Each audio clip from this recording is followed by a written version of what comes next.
Imagine waking up one morning and deciding that today is the day you die. Not from an illness, not from an accident, but by choice. You plan it, you execute it, and then you just disappear.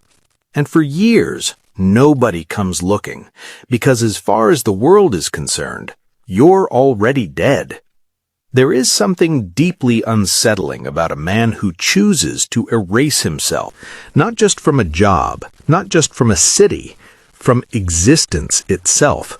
No funeral, no grave that actually matters, no body to mourn over, just a name that slowly fades from every conversation until one day nobody says it anymore. That is exactly what Marcus Hoover did in the spring of 2009. He was 41 years old. He had a wife, 2 daughters, a mortgage on a house in suburban Ohio, a job he had held for 11 years, a life that, on paper, looked completely ordinary. And yet, on a quiet Tuesday morning in April, Marcus Hoover drove his car to a boat dock on the edge of Lake Erie, left his wallet on the front seat, his phone on the dashboard, and his wedding ring sitting on top of a folded note. The note said 3 words: "I am sorry." By noon, his wife had called the police. By evening, local news had picked up the story. By the following morning, search and rescue teams were dragging the lake. They never found a body. And for a long time, everyone assumed the worst. They grieved. They buried an empty casket. They moved on, slowly, painfully, the way people do when someone they love is suddenly just gone. But here's the thing about disappearing on purpose. You have to be perfect, every single day, for the rest of your life. And Marcus Hoover was not perfect. Investigators would later piece together what Marcus had been doing in the months before his disappearance, and what they found painted the picture of a man who had been planning this for a very, very long time. 6 months before he vanished, Marcus opened a bank account in a different state, under a name that was close enough to his own to feel natural, but different enough to pass a basic check. He had been quietly moving small amounts of cash, nothing large enough to trigger any alerts, just steady, patient withdrawals that accumulated over time into something significant. He had researched everything. On his personal laptop, which investigators recovered later from a storage unit, they found dozens of browser searches. How to disappear completely. How identity fraud works. Countries with no extradition treaties. How long before a missing person is declared legally dead. He had even looked up how grief counseling works. Not for himself, for his family. That detail right there says everything you need to know about the psychology of a man like Marcus Hoover. This was not an impulsive decision born from a single bad day. This was calculated, deliberate, cold in a way that feels almost impossible to understand. He wasn't running from something dramatic. No criminal charges, no gambling debts, no secret second family, at least not at first glance. What he was running from was something far more ordinary and, in many ways, far more disturbing. He was running from himself. When Marcus disappeared, he didn't flee to another country. He didn't change his appearance dramatically. He didn't live off the grid in some remote cabin in the woods. He moved to a town in rural Tennessee, about 4 hours from where his family still lived. He rented a small apartment, got a job at a hardware store, cash under the table, no paperwork, grew a beard, put on some weight, and started going by the name Daniel. Just Daniel. No last name offered, no history volunteered. In small communities, people don't always ask, and Marcus, Daniel, had a quiet, unassuming way about him that made people feel comfortable not pushing.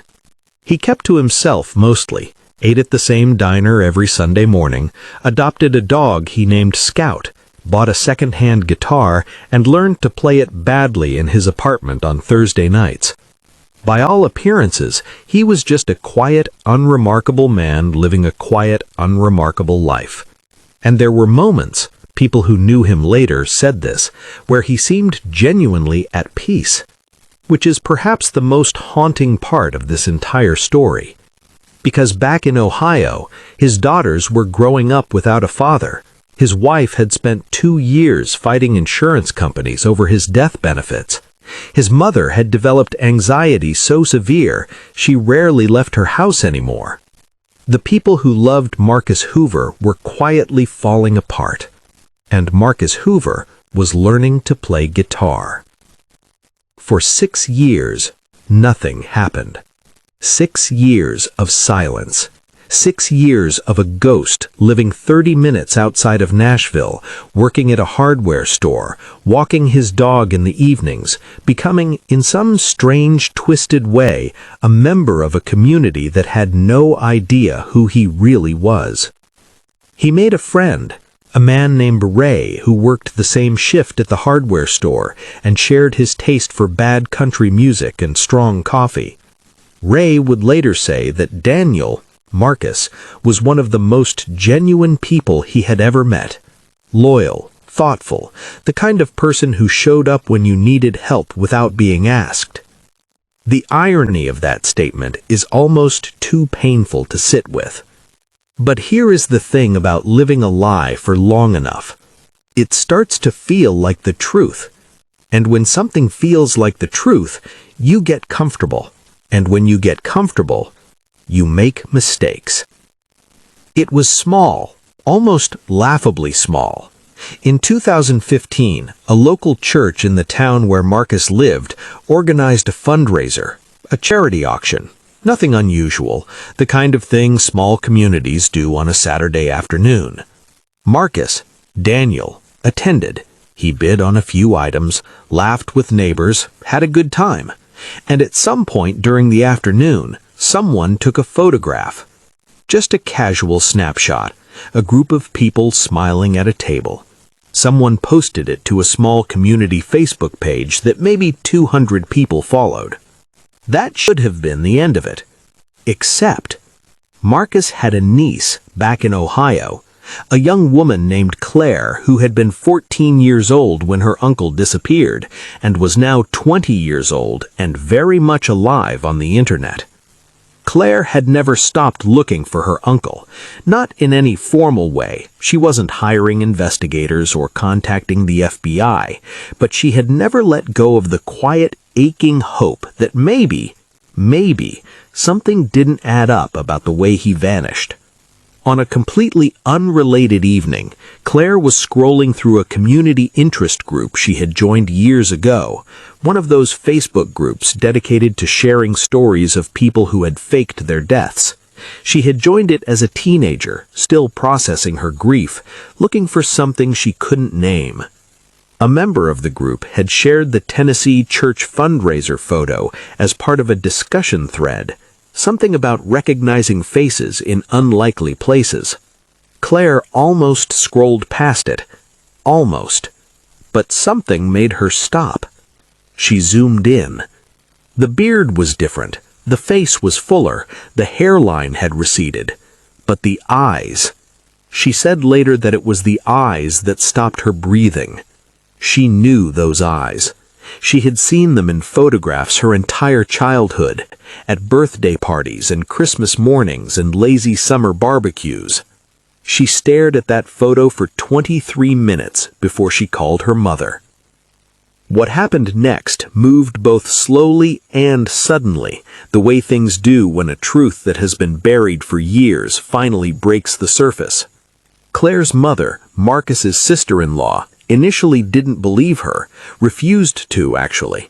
She had grieved. She had buried that grief. She had put it somewhere manageable inside herself, and she was not prepared to have it ripped back open. But Claire was certain. She brought in 2 other family members. She printed the photo. She held it next to old family photographs. Within 48 hours, the family had contacted a private investigator. Within 2 weeks, the investigator had confirmed what Claire already knew in her gut.